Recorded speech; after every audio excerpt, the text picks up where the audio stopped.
स्वागत है प्यारे बच्चों आपका study clan class 9th and 10th। आज हम पढ़ेंगे बुक बिहाइव की poem the road not taken which was written by Robert Frost. तो इस पोएम के अंदर उन्होंने लिखा है कि कैसे जो चॉइसेस होती हैं वो हमारे फ्यूचर को शेप करती हैं। तो रॉबर्ट फ्रॉस्ट के बारे में थोड़ा सा जान लेते हैं। जो रॉबर्ट फ्रॉस्ट हैं वो एक अमेरिकन पोएट हैं और उनका वर्क जो होता है वो सिंपल होता है बट काफ़ी इंसाइटफुल होता है, यानी कि जिसके अंदर हम झांक कर देख सकते हैं या जो हमारे फ्यूचर के बारे में थोड़े हमें चीज़ें बताता है। जैसे कि जो हम आज चॉइसेस बनाएंगे वो कल हमारे फ्यूचर को मोल्ड करेंगी। मान लीजिए हम आज ज़्यादा पढ़ते हैं तो हमें कल अच्छी जॉब्स मिलेंगी, अच्छे कैरियर्स ऑप्शन मिलेंगे, और अगर हम मान लीजिए आज नहीं नॉलेज एक्वायर करते हैं तो शायद हमें कल उतना अच्छा ब्राइट फ्यूचर ना मिले, है ना। बाकी एक्सेप्शंस तो बेटा हर जगह हैं ही, बट हमें आज मेहनत करनी चाहिए अपनी स्किल्स पर। तो इस तरीके की ये बातें करते हैं। तो ये पोएम स्टार्ट होती है, two roads diverged in yellow woods, यानी कि तो जो रोड्स होते हैं वो डाइवर्ज होते हैं येलो वुड्स में। यहाँ रोड्स की मीनिंग है चॉइसेस, यानी कि हमें दो चॉइसेस हमेशा दिखाई देती हैं जो कि हमें देखने में हमेशा ऐसी लगती हैं कि दोनों सेम हैं। येलो वुड्स यहाँ पर डिनोट करता है डिकेइंग लीव्स, यानी ख़राब सड़ती हुई जो लीव होती हैं, ब्राउन ब्राउन सी जो लीव्स हो जाती हैं सूखने के बाद, तो हमें देखने में एक से लगते हैं। ठीक है, उसके बाद and sorry I could not taken both, और हम हमेशा कभी भी जो है दोनों चॉइसेस नहीं ले सकते, है ना। हम कभी भी अपनी लाइफ में दोनों चॉइसेस नहीं ले सकते, हमें एक ही चॉइस लेनी पड़ती है। मान लो या तो मैं सिंगर बनूंगी या मैं पेंटर बनूंगी। अब ये तो नहीं है कि मैं दोनों के दोनों फील्ड्स में ही एकदम एक्सेल कर जाऊंगी, है ना बेटा। तो इसीलिए हमें कोई एक ही चॉइस लेनी पड़ती है। तो उसके बाद जो है फिर हमारे ऑथर की जो सेकंड लाइन है वो बोलती है, and be one traveller long I stood. तो जो होते हैं हमारे रॉबर्ट फ्रॉस्ट होते हैं वो ट्रैवलर होते हैं कि हम एक ही पर्सन होता है जो भी अपनी चॉइसेस को फ्यूचर में देखता है।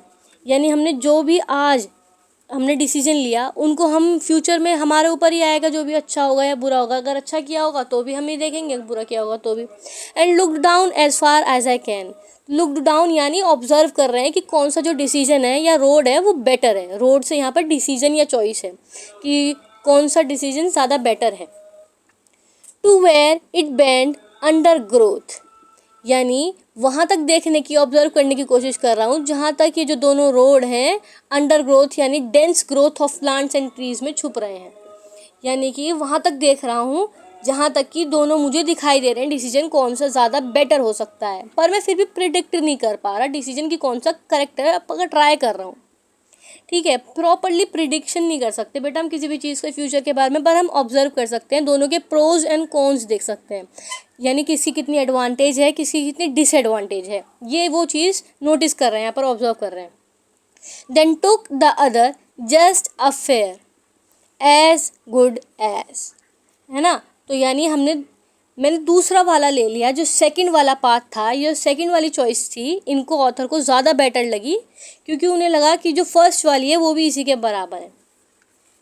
ठीक है, and having perhaps the better claim, यानी कि इनको लगता है कि यही वाला जो है ऑप्शन ज़्यादा बेटर था, यही वाली जो चॉइस है वो ज़्यादा बेटर है। क्लेम यानी बेटर ऑप्शन। ओके, तो इनको लगता है कि इन्होंने बेटर ऑप्शन ले लिया है लाइफ में। Because it is grassy and wanted wear. It is grassy means कि यहाँ पर जो है ये अनयूज्ड है। ग्रासी देखो, घास तो वहीं उगती है ना जहाँ पर बच्चे कम खेलते हैं ग्राउंड में। आपने देखा होगा फुटबॉल खेलते हैं तो वहाँ पर अच्छे से ग्राउंड पे घास नहीं उग पाती, लेकिन जहाँ बच्चे कम खेलते हैं वहाँ पर उग जाती है ना। तो वही है कि जहाँ पर कम ग्रासी होता है वहाँ ज़्यादा उग जाती है। तो यानी कम लोगों ने वो डिसीजन लिया है। Though as far as that passing there, तो जब मैं वहाँ से पास करता हूँ, जब मैं वो डिसीजन ले लेता हूँ, तब मुझे पता चलता है कि दोनों में ही चैलेंजेस है, दोनों ही चॉइसेस में चैलेंजेस हैं। आफ्टर हमें टाइम पता चलता है। Had want them really about the same, इसीलिए कह नहीं सकते कि कौन सी जो चॉइस है वो ईजी है, क्योंकि जो हमारे चैलेंजेस है वो तो दोनों में ही है। इसलिए हम प्रॉपरली कह नहीं सकते कि किस में हमारे कम है चैलेंजेस। ओके, वो तो हमें डिसाइड करना होता है कि हमारे फ्यूचर के लिए कौन सा बेटर है। And both that morning equally ले।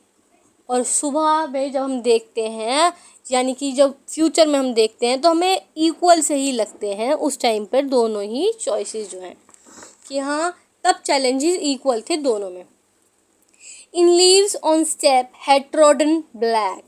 और जो लीव्स हैं वो ऐसी लग रही हैं कि वॉकड ओवर हैं, यानी कि जो फर्स्ट वाला पाथ था उस पर हमें ऐसा लग रहा है कि बहुत सारे लोग चल चुके हैं, यानी कि जो फर्स्ट चॉइस है वो बहुत सारे लोग ले चुके हैं। Okay. Oh I kept the first for another day.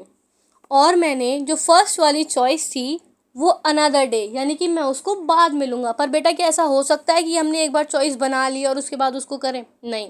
एक बार अगर हमने एग्ज़ाम दे दिया तो क्या हम दोबारा एग्ज़ाम दे सकते हैं? नहीं, बिल्कुल नहीं दे सकते। यानी अगर आप 12th से कॉलेज में आ गए तो क्या आप फिर से 12th में जा सकते हैं? No. Yet knowing how way leads on way. और मुझे देखो, इन्हें ऑथर को ये पता है कि वन डिसीजन जो होता है वो डिफरेंट फ्यूचर को हमारे लीड करता है, यानी कि अगर हम जो आज डिसीजन लेंगे वो डिफरेंट फ्यूचर लेंगे। ठीक है, मान लो हमने कॉमर्स ली थी आज, तो हमने कॉमर्स की किसी यूनिवर्सिटी में गए तो वहाँ से हमारा सब सारा फ्यूचर चेंज हो जाता है ना। आई doubted if I should ever come back. और मुझे डाउट होता है कि क्या मैं ये जो सेम डिसीजन है इसको दोबारा ले पाऊँगा। पर क्या ऐसा होता है? नहीं होता। एक बार डिसीजन ले लिया हमने लाइफ में तो हमें उसी को ही डेलिबरेटली लेना पड़ता है। यहाँ पर डिलेमा दिखाया गया है ऑथर के बारे में। ठीक है बेटा, डिलेमा यानी हमें जो दो चॉइसेस में हमें डिसाइड करना पड़ता है कि कौन सा वाला लेना है, हमें पता नहीं होता कौन सा वाला बेटर है। तो I shall be telling this with a sigh, यानी डीप ब्रेथ। डीप ब्रेथ हम कब लेते हैं? जब हमें लगता है रिलीफ है, कुछ अच्छा किया है हमने। तो यानी मैं फ्यूचर में बता पाऊँगा कि हाँ मैंने कुछ अच्छा किया क्योंकि मैंने उस टाइम पर राइट डिसीजन लिया था। Somewhere ages and ages hence, यानी in future after a period of time, यानी मैं बता पाऊँगा कि हाँ तब मैंने ये डिसीजन लिया था, इसीलिए आज इतने टाइम बाद मैं सही जगह पर पहुँच चुका हूँ। जो भी हूँ मैं उस टाइम पे राइट डिसीजन की वजह से हूँ। Two roads diverge in wood and, यानी दो रोड्स जो कि डाइवर्ज हो रहे थे वुड में, जो कि देखने में एक जैसे लग रहे थे मगर वो डिफरेंट थे, और तब मैंने सही डिसीजन लिया, इसीलिए आज मैं सही जगह पर हूँ। तो I took the one less travelled, और मैंने वो वाला रास्ता चूज़ करा जिसको कि लोगों ने कम चुना था। ठीक है, तो इसीलिए पूरा का पूरा जो है डिफरेंस आ गया। And that has made all difference, और उसी की वजह से पूरा का पूरा डिफरेंस आ गया क्योंकि मैंने एट पास्ट सही डिसीजन लिया था जिसकी की वैल्यू आज अच्छी हो गई, और मैं जो भी हूँ अपने right decision at right time पर की वजह से हूँ।